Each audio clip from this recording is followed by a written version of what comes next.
আসসালামু আলাইকুম, সবাইকে শুভেচ্ছা জানাচ্ছি। মাসুম মাহবুব। প্রিয় দর্শক, শুনতে এবং দেখতে পেলে আমাকে একটু কমেন্ট করে জানাবেন। তারা আমেরিকা ইরানের হাত থেকে বাঁচার জন্য পাগলাদের নৌকা ধাক্কা দিচ্ছে। এখন পাগলার হাত থেকে নিজের সবচেয়ে দামি রণতরী বাঁচাবার জন্য সেটা বহুদূর পালিয়ে ভারত সাগরে গিয়ে আশ্রয় নিয়েছে। বলা হচ্ছে আরো দুটো, এর মধ্যে আরেকটি চলে এসছে এবং ৩ নম্বর যুদ্ধ রণতরীও আসতে শুরু করেছে ইরানকে ঘিরে ফেলার জন্য। অর্থাৎ ৩টি রণতরী এখন আনতে যাচ্ছে আমেরিকা, কারণ শিগগিরই হয়তো আমেরিকা বুঝতে পেরেছে যে তার মধ্যপ্রাচ্যে তার সফর বাতিল হয়ে যাবে, মানে তার যে ঘাঁটিগুলো এগুলো বন্ধ হয়ে যাবে। ইরান যেভাবে অ্যাটাক করেছে মধ্যপ্রাচ্যে, তার ঘাঁটিগুলোর অবশিষ্ট খুব কম আছে। তো দুটো আছে, আরো একটি, মোট ৩টি রণতরী এখন ইরানের ৩ দিকে সেট করার জন্য কাজ শুরু করছে আমেরিকা। দর্শক, পাশাপাশি আরব রাষ্ট্রের মধ্যে প্যাট্রিয়ট এবং থার্ডের যে সিস্টেমগুলো, রাডার সিস্টেমগুলো বসানো ছিল, ইরান তো এগুলো সব ধ্বংস করে ফেলেছে। এবার সাউথ কোরিয়া থেকে আমেরিকা তার থার্ডের প্রতিরক্ষা যেই সিস্টেম সেটি চেয়েছে। সাউথ কোরিয়াকে বলছে, তোমাকে যে আমরা দিয়েছিলাম থার্ড প্রতিরক্ষা সিস্টেমটি, এটি আমাদেরকে দাও, আমরা প্রচুর পরিমাণে ধোলাই খেয়ে আমরা সোজা হয়ে গেছি, এখন আমাদের রক্ষার জন্য তোমাদের থেকে লাগবে। এর আগে চেয়েছিল ইউক্রেন থেকে, এবার সাউথ কোরিয়া থেকে চেয়েছে আমেরিকা। আন্দাজ করতে পারতেছেন যে আমেরিকা কি পরিমাণ ক্ষয়ক্ষতির মুখে পড়ছে, এগুলো দিয়ে কিন্তু আন্দাজ করা যায়। আসেন এবার আপনাদের যে খবরটির জন্য বসে আছেন সেই খবরটি দেই।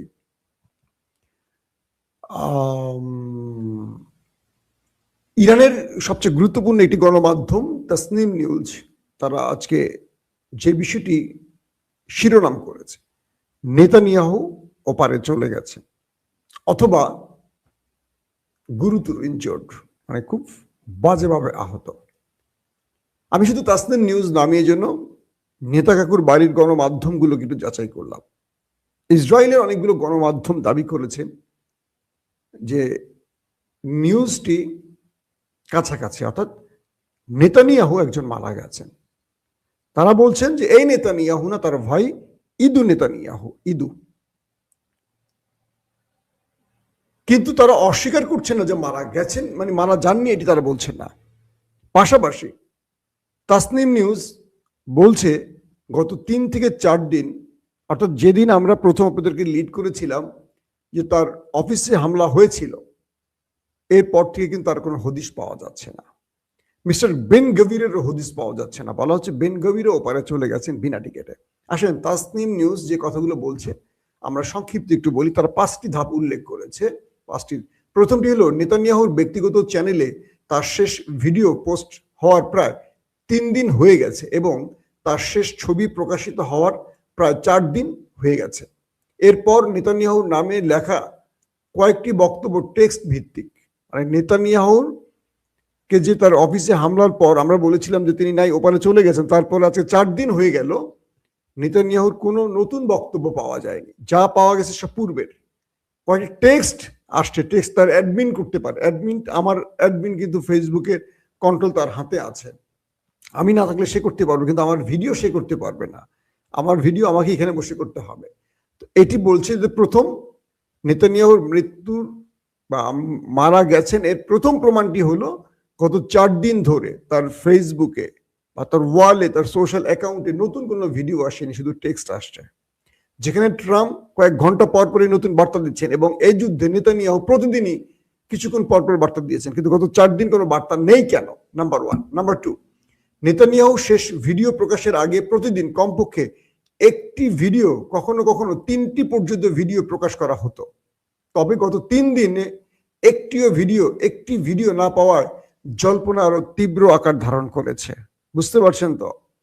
3 নম্বর, বেশ কয়েকটি হিব্রু সূত্র জানিয়েছে যে 8 মার্চ এমন প্রতিবেদন প্রকাশিত হয়েছে যে নেতানিয়াহুর বাড়ির চারপাশে নিরাপত্তা ব্যবস্থা জোরদার করা হয়েছে, বিশেষ করে সম্ভাব্য আত্মঘাতী ড্রোন মোকাবেলা করার জন্য। 4, বলা হচ্ছে যে জ্যারেড কুশনার, ট্রাম্পের জামাতা, এবং স্টিভ উইটকফ, ট্রাম্পের বিশেষ প্রতিনিধি, এর ইসরায়েলে পরিকল্পিত সফর বাতিল করা হয়। অর্থাৎ এই দুজনের ইসরায়েল সফর ছিল, এটি বাতিল করা হয়েছে কারণ নেতানিয়াহুর হদিস নেই, যা আজ নির্ধারিত ছিল। এবং এই পরিস্থিতি সম্পর্কে, মানে আজকে মেবি তাদের এই বৈঠকটি হওয়ার কথা ছিল জ্যারেড কুশনার এবং উইটকফের সাথে, সেটিও বাতিল করা হয়েছে। তার মানে নেতানিয়াহু হয় ওপারে গেছেন নাহলে ভয়ঙ্করভাবে আহত হয়েছেন। 5, এলিসি প্রাসাদও ফরাসি রাষ্ট্রপতি, অর্থাৎ এলিসি প্রাসাদ ও ফরাসি রাষ্ট্রপতি ইমানুয়েল ম্যাক্রন এবং নেতানিয়াহুর মধ্যে টেলিফোনে কথোপকথনের তারিখ নির্দিষ্ট ছিল, সেটিও বাতিল করা হয়েছে এবং এই কথিত কথোপকথনের কেবল একটি টেক্সট প্রকাশ করা হয়েছে। অর্থাৎ বলা হয়েছে যে তাদের মধ্যে নাকি একটা কথোপকথন হয়েছে, যেটা বাতিল হয়ে গেছে, তার মধ্যে কোনো ভিডিও বার্তা পাওয়া যায়নি, একটা টেক্সট শুধু দেওয়া হয়েছে। এগুলো এই 5টি তাসনিম নিউজ উল্লেখ করছে যে এই 5টি কারণে প্রমাণ হচ্ছে যে তিনি ওপারে চলে গেছেন। কারণ আজকে 3 থেকে 4 দিন তার নতুন কোনো ভিডিও আসেনি। এখন ইসরায়েলের গণমাধ্যমগুলো বলছে যে নেতানিয়াহু নয়, তার ভাই এদু নেতানিয়াহু, একজন হলো বেঞ্জামিন নেতানিয়াহু, একজন হলো এদু নেতানিয়াহু নাকি ওপারে চলে গেছেন। তবে সম্ভাব্য ইসরায়েলের যে গণমাধ্যমগুলো এই খবরটাকে মিথ্যা বলছে না, এটাকে উড়িয়ে দিচ্ছে না, কিন্তু তারা ঘুরিয়ে পেঁচিয়ে বলছে, কেন যেন মনে হয় সামথিং ইজ রং। আপনারা একটু বেশি বেশি দোয়া শুরু করে দেন ভাই, এ রোজার মধ্যে খায় না খায় দোয়া শুরু করেন, বুঝছেন তো? কি দোয়া করবেন? আর দোয়া শেখাবো না আপনাদের। এখন নেতা কাকুর অবস্থা কিভাবে জানবো বুঝতেছি না, বাট নেতা কাকুর বিষয়টি এখন থেকে, আজকে থেকে ধরেন জোরালো হবে, প্রকট হবে। তিনি যদি বেঁচে থাকেন তিনি মিডিয়ার সামনে আসতেই হবে, কারণ ইরানের গণমাধ্যম দাবি করে বসছে তিনি ওপারে চলে গেছেন। সো তিনি যদি থাকেন আজকালকের মধ্যেই, কয়েক ঘন্টার মধ্যে তিনি তার ভিডিও বার্তা পাঠাবেন। এআই না, এআই ভিডিও না, ডাইরেক্ট ভিডিও আসবে। আর যদি তিনি না থাকেন তাহলে এটাকে আমরা আগামী কয়েক ঘন্টার মধ্যে বুঝতে পারবো কি ঘটতে যাচ্ছে। শুধু এটি নয়, ইসরায়েলের এই যুদ্ধের সবচেয়ে ভয়ঙ্কর ব্যক্তিটি, নিরাপত্তা মন্ত্রী, সিকিউরিটি মন্ত্রী বেন গাভির, তিনিও নাকি ওপারে চলে গেছেন। যদিও ইসরায়েল বলছে তিনি গাড়ি অ্যাক্সিডেন্ট করেছেন, বাট খবরে বলা হচ্ছে যে তিনি ওপারে চলে গেছেন। যদি এটি সফল হয় তাহলে ইরান সাকসেস, কারণ ইরান তার সর্বোচ্চ নেতাকে হারিয়েছে, ইরান তার সর্বোচ্চ নেতাকে খাবে, এই টার্গেট বা এই ঘোষণা ইরান দিয়েছিল। দর্শক, বিদায় নিচ্ছি এখনকার মতো। আজ রাতে আবার আসবো, মানে আজকে যে খবরগুলো দিলাম আপডেট, তার চেয়ে যদি বেটার কিছু চলে আসে হাতে, আমরা যে কোনো সময় লাইভে চলে আসবো। এখনকার মতো বিদায় নিচ্ছি, প্রত্যেকে ভালো থাকবেন, আল্লাহ হাফেজ।